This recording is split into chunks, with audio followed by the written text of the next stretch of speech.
talk about another MIDI effect called scale. That can be found again under MIDI effects, and you'll see it down here labeled scale. And this one can be a little bit confusing. If we pop it onto our instrument track right off the bat, it actually doesn't do anything. So the concept behind this MIDI effect is that it's going to allow us to force certain notes into a scale. We basically select a scale, and any note we play on the keyboard is forced into that particular scale. But like I said, by default, it doesn't actually do anything.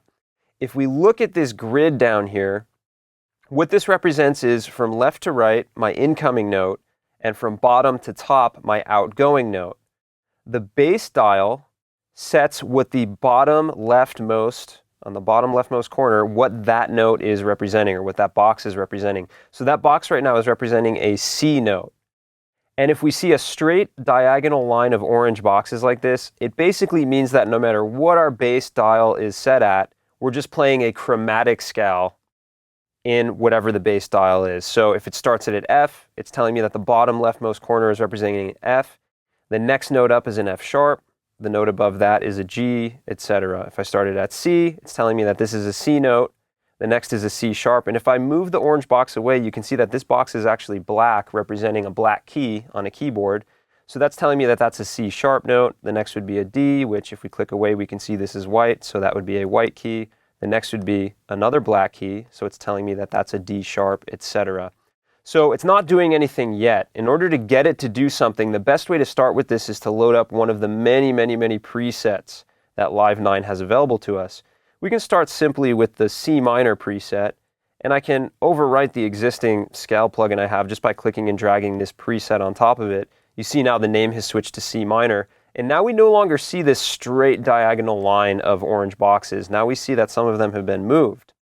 With the bass set to C, my bottom leftmost note, or my bottom leftmost box, represents a C note. The next box up represents a C sharp, but it's telling me the orange box has been moved down, indicating me that if I play a C sharp note on my keyboard, it's actually going to knock it down to a C note, because that note is not in the C minor scale. The next note up is D. That is in the C minor scale, so it keeps that in place. So is D sharp, etc. So as we move up, we can see that some of these boxes have been moved, indicating to me that certain incoming notes will be knocked down or knocked up to notes that are actually in the C minor scale. So this is a great way to just jam on keys and be able to play in any given scale. No matter which key I play, everything is going to be in the C minor scale, and if I play chords,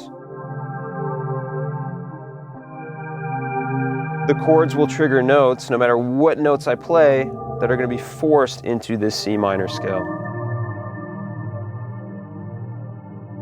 And again, changing the bass dial, if we wanted to play a track in E minor, for instance, we could change the bass dial to E, and the note intervals should be set up the same way so that anything we play will be forced into the E minor scale. So this is a great way to just be able to jam on some keys and get some ideas out there and stick to a particular key or scale.